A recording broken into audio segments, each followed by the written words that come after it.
சின்ன மருமகள் சீரியலில் வந்துட்டு பார்த்தீங்கன்னா, அமைச்சரை வந்துட்டு பார்த்தீங்கன்னா, ராஜாலிங்கத்திடம் வந்துட்டு பார்த்தீங்கன்னா, தன்னோட மருமகளை வந்து பார்த்தீங்கன்னா வச்சு பிரச்சாரம் செய்யுமாறு வந்து பார்த்தீங்கன்னா, ராஜாலிங்கத்தின் அமைச்சர் வந்து பார்த்தீங்கன்னா பேசுகிறாரு. அதுக்கு ராஜாலிங்கமும் வந்து பார்த்தீங்கன்னா யோசிச்சுட்டு வந்து பார்த்தீங்கன்னா, சரிங்க அமைச்சர் அப்படிங்கிற மாதிரி சொல்கிறாங்க. உடனே தமிழ் முகத்தில் வந்து பார்த்தீங்கன்னா மிகப்பெரிய சிரிப்பு வந்து வருது. அதுக்கப்புறம் வந்து பார்த்தீங்கன்னா, அந்த ஈஸ்வரி இவங்களாம் வந்து ரொம்பவே வந்து பார்த்தீங்கன்னா கடுப்பாகிறாங்க இந்த ஒரு விஷயத்தை கேட்ட உடனே.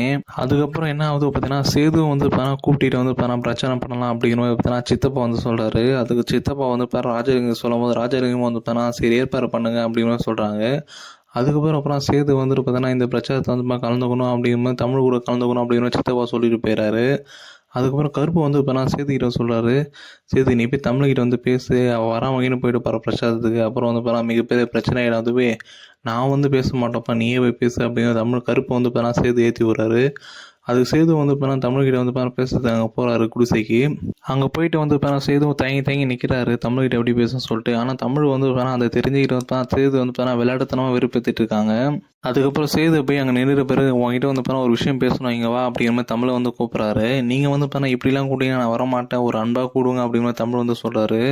அதுக்கு சேது வந்து சரி வா இங்கே வா பேசணும் அப்படிங்கிற மாதிரி ரொம்ப வந்து கோவமாக பேசுகிற மாதிரி பேசுகிறாரு. இப்படி கோவமாக பேசிகிட்டே இருந்தீங்கன்னா நான்லாம் வரமாட்டேன், அங்கே வந்து பேச மாட்டேன் அப்படிங்கிற மாதிரி தமிழ் வந்து விடாம வந்து பேசிகிட்டு இருக்காங்க.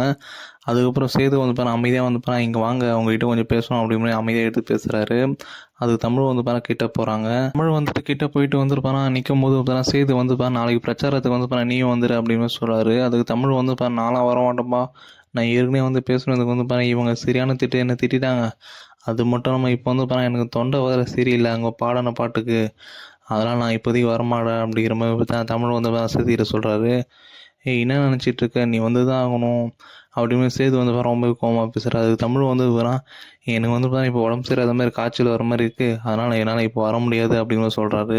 அது உடனே சேது வந்து எதனா மாத்திரைன்னு வாங்கி போடுறது அதுக்கு தான் சரியாகும் அப்படின்னு சொல்கிறாரு. என்கிட்ட மாத்திரை இருந்தால் போட மாட்டானா அப்படின்னு சொல்கிறாரு. ஏன் உங்ககிட்ட இருந்தால் நீங்கள் கொடுங்க அப்படின்னு தமிழ் வந்து சேதுக்கிட்ட வந்து கேட்குறாங்க. அதுக்கு சேதுவும் வந்து வீட்டுக்குள்ளே போயிட்டு வந்து மாத்திரை எடுத்து வந்து தமிழ்கிட்ட கொடுக்குறாரு. தமிழ் வந்து அந்த மாத்திரையை வாங்கி வச்சிருக்கு, எனக்கு வந்து காய்ச்சல் இல்லை, நீங்கள் கையால் கொடுத்த அந்த மாத்திரை வந்து ஞாபகம் வச்சுப்பேன் அப்படின்னு தமிழ் வந்து அந்த மாத்திரையை வந்து வாங்கி வச்சுக்கிட்டாங்க. இதுக்கப்புறம் என்ன நடக்குது அப்படின்னா, காலையில் வந்து அப்பத்தா வந்து கஷாயம் வந்து தமிழுக்கு வச்சு கொடுக்கலாம் அப்படின்னு கஷாயத்தை வச்சு கொடுத்துட்ருக்காங்க. அந்த டைமில் வந்து பார்த்தீங்கன்னா தாமரையோட அம்மா வந்துட்டு வராங்க. தாமரையோட அம்மா வந்துட்டு அம்மா என்ன பண்ணுற அப்படின்னு கேட்குறாங்க. ஒன்றும் இல்லை, அந்த குடிசையில் வந்து தங்கியிருக்காள், அவளுக்கு தான் வந்து கஷாயம் வச்சு கொடுத்துருக்கேன், அவள் பிரச்சனை வந்து போகிறாள், அதனால் வச்சு கொடுத்துன்னு இருக்கேன் அப்படின்னு சொல்கிறாங்க. நீங்கள் ஏன் கொடுக்குறீங்க, நான் போய் கொடுத்துட்டு வரேன் அப்படின்னு சொல்லிட்டு வந்து தாமரையோட அம்மா வந்து வாங்கிக்கிறாங்க.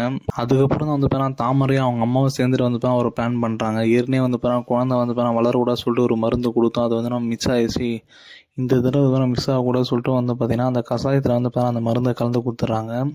மருந்தை கலந்து கொடுத்துட்டு வந்து தாமரோட அம்மா வந்துட்டு பார்த்தீங்கன்னா அந்த மருந்தை கொடுத்து வந்துட்டு பார்த்தீங்கன்னா குடிசை வந்து தமிழ் வந்து பார்க்க போகிறாங்க. அங்கே தமிழை வந்து கூப்பிட்றாங்க. தமிழ் வந்து என்னம்மா அப்படின்னு கூப்பிட்டு வராங்க.